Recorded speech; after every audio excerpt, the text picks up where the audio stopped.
en los que nos volvemos temerosos o débiles.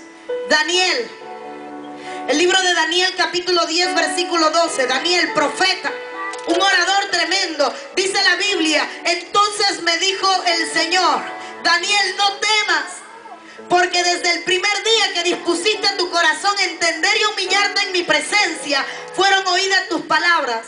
A causa de tus palabras yo he venido. La oración de Daniel. Daniel se dispone a entrar en un tiempo de oración. Escuche esto. Esto es para los que oran y creen que Dios no les responde. Daniel había entrado en un tiempo de oración. Pero desde el primer día en que Daniel oró, el Señor lo escuchó. Y hubo un momento en el que Daniel se entristece y comienza a sentir temor, porque creía que todo el tiempo que llevaba orando, Dios no le había escuchado. Y ahora se aparece el ángel de Jehová y le dice: Daniel, no temas. Dice el Señor que Él te escuchó desde el primer día. Pero mientras tú orabas, yo estaba peleando con el príncipe de Persia, que se opuso a que yo llegara delante de ti. Sentimos miedo a orar y que Dios no nos responda. Sentimos miedo a pedir y que Dios no nos escuche. Pero Daniel, siendo un hombre de oración, también sintió miedo. Y Dios le hizo entender: puede que tú tengas miedo, pero desde el primer día en que tú te arrodillaste, yo te he estado mirando. Aleluya. Gloria a Dios. Desde el primer día en el que tú doblaste tus rodillas, yo te estaba mirando. Amén, amén. Pero cuando tú creías que yo no te hacía caso, yo estaba peleando para darte la respuesta a tu oración. Gloria a Dios. Aleluya. Si seguimos, vamos a ver a María, la madre de Jesús. En Lucas 1:30 se le aparece el ángel de Jehová a María y le dice: María, vas a concebir y vas a dar a luz un hijo. Pero antes de decirle cualquier cosa, lo primero que le dice el ángel es: María, no temas.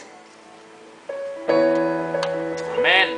Le digo: María, no temas, porque cuando María vio al ángel, le temblaron las piernas. Dime tú, cuando el ángel le soltara la bomba de que siendo virgen iba a estar embarazada, primero tenía que venir el calmante: María, no temas. Gloria a Dios. Le dijo: porque has hallado gracia delante de Dios, y vas a concebir y vas a dar a luz un hijo, y le llamarás su nombre Jesús. Pero como a la mente humana no le encajaba ver un ángel y salir embarazada sin estar con ningún hombre, Dios tenía que decirle antes a María: María, no temas. Dios conoce el corazón y la mente de los hombres y sabe cuando hay temor. Pedro, cuando fue llamado en el libro de Lucas capítulo 5 versículo 10, Dios estaba llamando a los discípulos y llega donde está Pedro y le dice: Simón, no temas y sígueme, porque a partir de hoy yo te voy a hacer pescador de hombres. Cuando estaba llamando a Pedro al ministerio, lo estaba sacando de su trabajo, de su comodidad, de lo que estaba acostumbrado. Lo primero que le dice a Pedro es: no temas.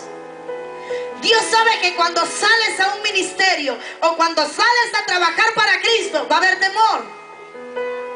Así que lo primero que Dios le dijo a Pedro, antes de decirle sígueme, le dijo: no temas. Aleluya. Ahora, Pablo, en el libro de los Hechos capítulo 27 versículo 24, le dice el Señor a Pablo: Pablo, no temas, es necesario que comparezcas ante César. Y he aquí, dice Dios, te he concedido todos los que van a navegar contigo. Pablo era un hombre de Dios tremendo y ahora tenía que comparecer ante César. Injustamente, él no sabía el por qué. Dios no le dio explicaciones. Dios solo le dijo: no temas. Pero ¿sabe cuál es el total de las veces que la Biblia dice no temas? ¿Cuántos días tiene el año? Depende, si es año bisiesto, 365, 366. La Biblia dice 366 veces no temas. Lo que significa que el 1 de enero Dios te está diciendo no temas. Y todos los días hasta el 31 de diciembre Dios te está diciendo no temas. Ante el llamado al ministerio Dios te dice no temas. Ante comparecer en juicio como Pablo, Dios te está diciendo no temas. Ante cualquier cosa, Dios te dice no temas.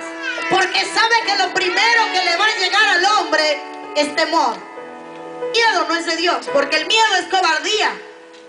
Y la palabra del Señor nos dice, porque yo no les he dado espíritu de cobardía, Aleluya. sino de poder, de amor y de dominio propio.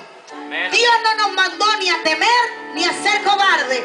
Dios nos mandó a ser valiente. Pero Él estaba consciente y está consciente de que ante todo en la vida vamos a tener miedo. Amén, aleluya. Él sabía que ante todo en la vida tú y yo vamos a sentir miedo. No somos superhombres, somos hombres. Y como hombres sentimos temor. El día que mi hijo cayó en terapia intensiva era a propósito de Dios, pero yo sentí miedo. Creía en Dios, pero tenía miedo. Porque aunque tengamos fe, el miedo nunca va a faltar. Eso es lo primero que nos enfrentamos. ¿Por qué le estoy diciendo todo esto? Porque yo quiero que usted entienda que Dios sabía que nosotros íbamos a temer ante todo. Pero Él nos permitió todo esto para que entendiéramos que el miedo no podía detenernos. Amén, gloria a Dios. Porque cuando el miedo nos detiene, nos volvemos perdedores. Conozco un matrimonio que llegaron a nuestra oficina hace un buen tiempo a pedir consejería matrimonial. Y al hombre le daba miedo decirle a la mujer que él era adicto a las pastillas. En Cuba no hay mucha droga, pero compraba unas pastillas, se empastillaba, se endrogaba y caía en cama. Hoy son líder de la iglesia.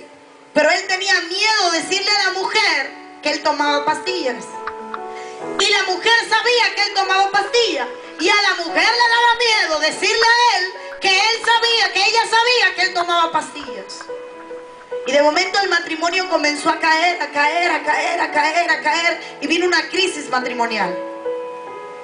Y nos reunimos, mi esposo y yo y un grupo de diáconos, y fuimos a su casa. Y en la casa, ella comenzó a llorar. Y él comenzó a llorar.